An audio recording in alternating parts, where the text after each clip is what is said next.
Estamos de volta com mais um bloco do nosso Momento Esportivo, especial no quadro Resgate Esportivo. Olha, esse programa de hoje é dedicado a duas mulheres que brilharam. A primeira foi a Adriana no primeiro bloco e agora a maior jogadora de handebol de Montes Claros, de Minas Gerais de todos os tempos. Cristina Queiroz, conhecida Cristina Preta, brilhou no handebol.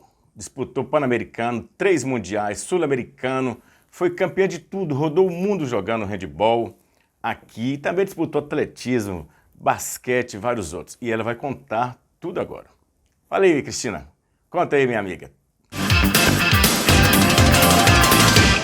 Puxa, que bom estar aqui nesse programa, um Momento Esportivo, e poder relatar um pouco da minha história esportiva. O meu nome é Cristina da Silva Queiroz Landgraf, eu tenho 2 filhos de nome Peter Landgraf e Gabriel Landgraf. Eu fiz a minha graduação na Universidade Estadual de Londrina, no Paraná, e a minha pós-graduação em treinamento esportivo pela Gama Filho, Rio de Janeiro. Eu sou natural aqui de Montes Claros. Apesar de eu ser professora de educação física, eu iniciei toda a minha carreira esportiva aqui, enquanto criança. E é algo interessante que pensam, né? Poxa, foi com treinamento, a base. Sim, foi. Mas penso também que a gente traz uma bagagem, uma predisposição também de infância, desde que a gente pratica atividade física. Então, a minha família sempre apoiou e como nós brincávamos muito, e com a vizinhança, e eu corria, eu pulava, então eu era meia serelepe e era caçula, né, de 5 filhos. E eu só quando entrei no Colégio São José, no ano de 75, na 5ª série, é que então isso veio aflorar, não como brincadeira ou como lúdico, mas em forma de competição.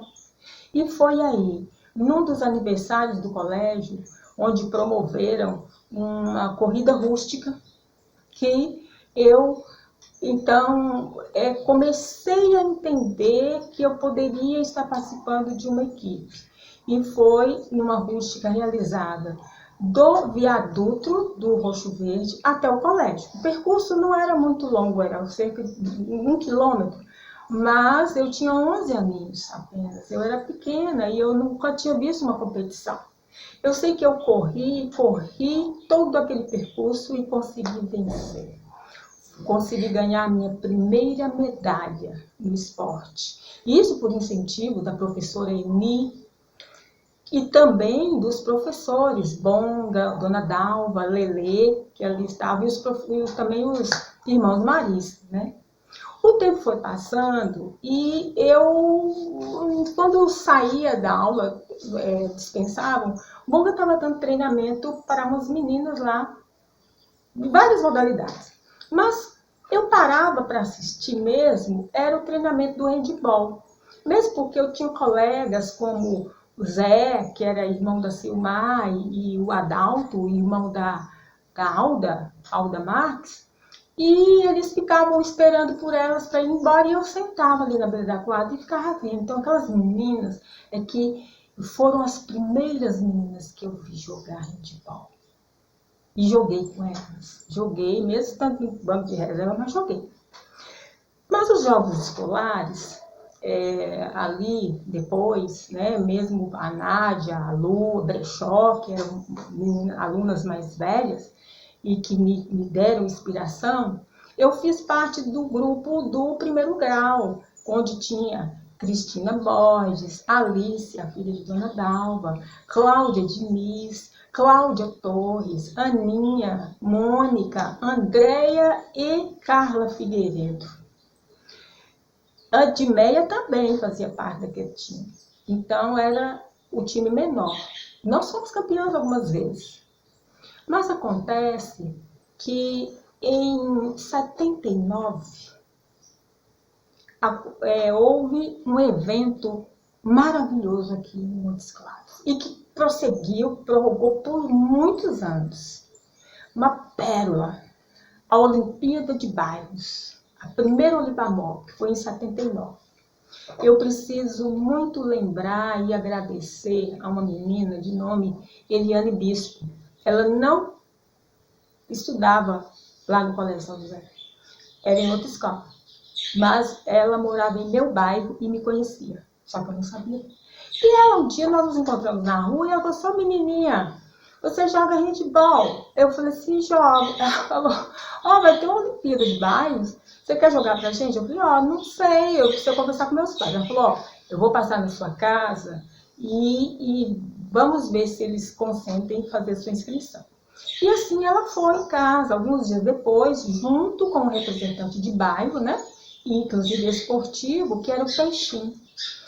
Lá, meus pais concederam e eles fizeram inscrição minha e do meu irmão Carlos Queiroz, que já era ciclista. O Carlos, ele foi muito especial, tanto como irmão, quanto me apoiando como atleta. Ele já estava na estrada e eu estava começando. E deu um impulso para mim, né?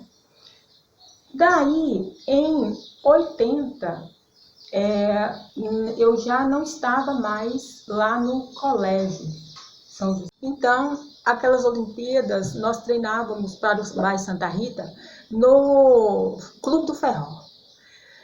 E o time estava pronto, era Solange, Tianinha, Sandra, Sônia, Marilda, irmã de Johnson, as três irmãs Figueiredo, né, que era Andréia, Thelma e Adriana, mais a Eliane, e assim nós fomos para o campeonato, né? Junto com as famílias, com os vizinhos, com os amigos, os namorados e os simpatizantes. Mas era uma Olimpíada tão linda, mas tão pura também, e onde o objetivo, eu acho que não era somente competitivo, porque havia um romantismo ali, como a interação de todo mundo. Nós conhecíamos pessoas diferentes, a cidade toda. E fora a união, não é?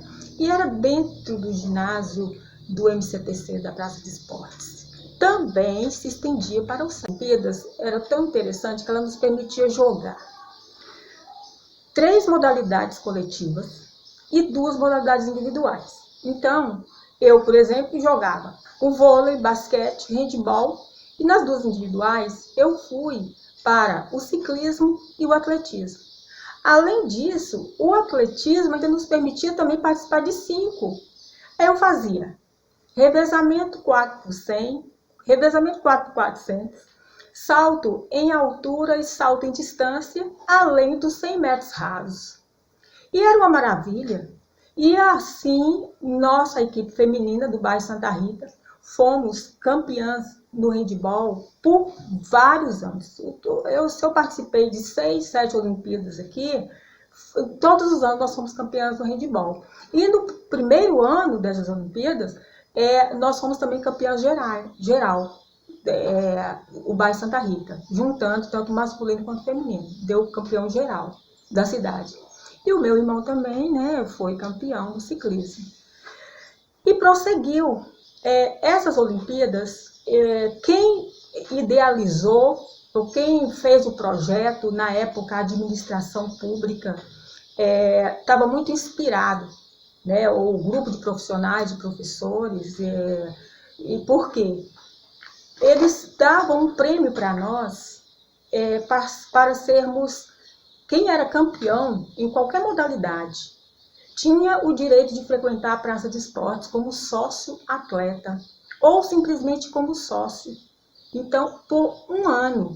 E assim, nós fomos com o nosso time feminino todo, e mais os outros, tanto os meninos que foram campeões também em outras modalidades, para a Praça de Esportes. Além de cada professor que trabalhava pelo município, professor de educação física, também montou-se sua equipe ou sua modalidade. E eu fui privilegiada de fazer parte da equipe convocada pelo nosso mestre e nossa mestra, Hermenegildo, que era o belezão, e a Antonina, a esposa dele. E fui fazer parte daquele time e fui treinar, juntamente com outras meninas. Eu soube depois, porque eu ainda era, ali eu já estava com uns 14 anos de idade, eu acho que era a idade mínima, né, para participar das Olimpíadas de bairro, que parece que havia já uma equipe lá. Mas quando nós chegamos, elas treinaram um pouco e depois elas saíram. Então era, acho que Sete Anete, Brechó, Silmar, essas eram algumas das meninas que já estavam lá. Sandra Raquel também, mas ela continuou conosco. Porém, vamos para o ano 80. Em 80, os professores de educação física aqui, eles fretaram um ônibus para a inauguração do Mineirinho. E alguns atletas de várias modalidades da praça, eles convidaram para ir com eles. E nós fomos. Nós fomos ao Mineirinho. Olha só, aquele ginásio cabia 25 mil pessoas, mas eu acho que naquela época, naquele dia, tinha muito mais que 25 mil pessoas assistindo o show do Jair Rodrigues. Foi maravilhoso. Ali foi Vicente, Mazin, Vieira, Jaimin, Janilson, Noca, Thelma, sabe? Vários professores de educação física e nós lá junto com eles. Foi a primeira vez que eu fui a Belo Horizonte. Não sabia eu, e acho que nem os outros, que no ano depois, em 81, nós estaríamos lá dentro daquele Mineirinho, gente, conquistando, fazendo uma proeza. Isso foi marcante e é o jogo que eu considero assim, o jogo do meu coração. O jogo que eu defendia as cores de Montes Claros e nós estávamos com muita raça naquele dia. Que nós fomos campeãs mineiras, tanto do estado quanto do interior. Nós recebemos 2 medalhas por aquilo ali. Por que eu digo isso? Belezão e Antonina começou a nos treinar a gente no final de 79. 80, nós fomos para campeonatos mineiros e fazíamos viagens, mas chegou em 81, por alguma questão política, eles foram afastados. E assumiu no lugar deles o professor Murilo Bastos. Murilo era do futebol de salão, mas ele estava recém-chegado na cidade. E assim, nós estávamos treinadas, mas nós não sabíamos o quanto, né, de qualidade que nós tínhamos. Mas Murilo chegou com carinho e nos lapidou e também colocou para nós e nos ensinou uma jogada maravilhosa, que foi assim crucial, definitiva para a nossa equipe. Essa jogada se chamava bobinha. Ela era bobinha porque ficava todo mundo assim, às vezes parava sem entender o que estava acontecendo e nós passava a bola aqui, passava a bola ali. O nosso time, gente, era Cristina Castilho, Arleide, Edmeia, Miriam, Eriquinha, Ângela, Carita, deixa eu ver se... Jane, tinha Cida, a esposa de Gezim, também, Arleide, Ivani, eu acho que eu falei também. Mas a gente não sabia o poder que nós tínhamos. Mas nós chegamos lá em Belo Horizonte, ficamos hospedados, tanto a equipe masculina quanto feminina, dentro do Mineirão, né? Mas a competição estava sendo realizada lá no CEL, que era o Centro Esportivo Universitário da UFMG. Então era só descer ali, os jardins, atravessar a avenida e já chegávamos no CEL. Mas eles fizeram covardia conosco. Por quê? Até então, todos os jogos estavam sendo nas quadras externas do CEL. E então, Montes Claros conseguiu, na equipe feminina, classificar para a final. E nós íamos jogar contra o time da capital, que era o CRESP. E o que eles fizeram? Pensaram em fazer covardia conosco. Essa covardia era colocar as finais, tanto masculino e feminino, dentro do Mineirinho. Pensa bem, nós treinávamos aqui dentro do ginásio Darcy Ribeiro. A quadra, me parece que media 30 metros por 15, ou era 28 por 15. A quadra do Mineirinho, gente, era como a quadra aqui do poliesportivo, que não existia na época, mas lá é 40 por 20 metros. Imagine nós correndo dentro daquela quadra, contra o Cresp, que era o campeão mineiro por anos a fio anteriormente, e já participava de campeonato brasileiro, e nós fomos encarar esse leão, dentro do Mineirinho. Foi uma partida memorável.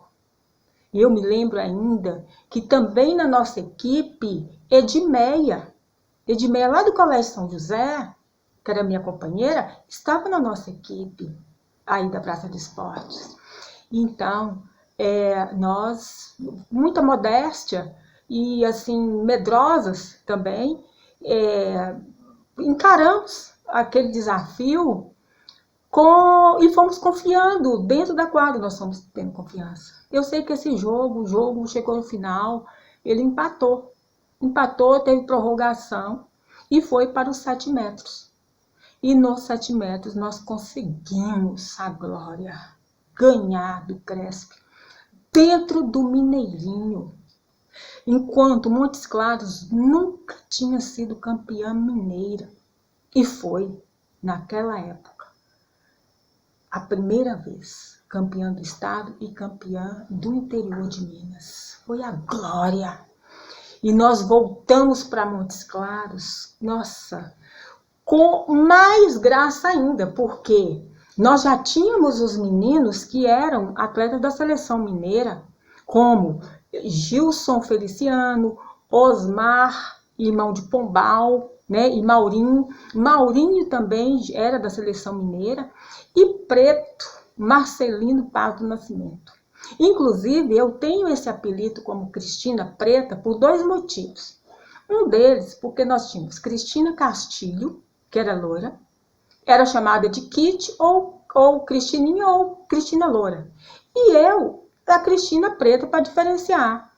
Além de Preto, que era o Marcelino, e nós dois somos canhotos. Por isso, eu passei a ser chamada de Cristina Preta, com muito carinho. Porém, nos anos que se seguiram, toda Minas Gerais passou a respeitar o time feminino. Os meninos já tinham nome, mas passou a respeitar o time feminino. Ainda mais que Jane, a goleira, Beatriz Santana e eu fomos convocadas para a seleção mineira. Acabou ainda não, viu, galera? Nós vamos para o intervalo. Daqui a pouco a gente volta para continuar assistindo a Cristina falando. Olha, falar que o Atlético Mineiro jogou contra o América, venceu por 2-1 e inverteu a vantagem que era do América. Agora o Atlético pode empatar, que estará na final do Campeonato Mineiro. Já o Tombense venceu também Caldense por 1-0 e agora pode perder para ter um gol de diferença que fará na final. Garantido já tem um time do interior na final. Vamos para o intervalo? Daqui a pouco a gente volta. Momento Esportivo, 11 anos no ar.